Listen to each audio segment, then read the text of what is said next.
it's much more ecologically sensitive. It's renewable energy, basically free energy that we're not tapping. I would say almost 100% from me is about the environment. You know, and future generations and what kind of world we're leaving for our children and our hopefully grandchildren someday, that they're going to have a good environment to live in. It was a process because we did entertain putting in solar over a number of years. And initially it did not make sense economically. Right. I think that there are a lot of people who are interested in solar.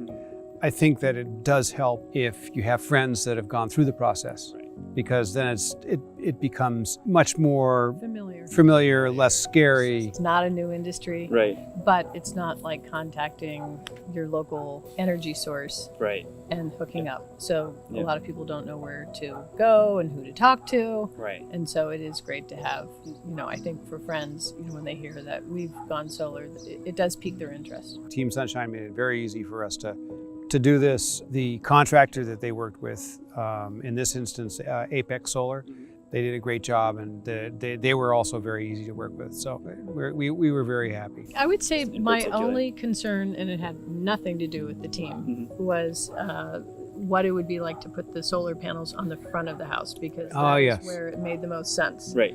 And I think a lot of people are concerned about that. I think you know, not so long ago, most residential homeowners wouldn't even think about putting panels on the front of their house. Right. That is when you talk about influencing friends. Yeah. I think that's the biggest impact that we've possibly made, is by just feeling really comfortable of putting the panels on the front of the house and saying, what's the big deal? What's the big deal?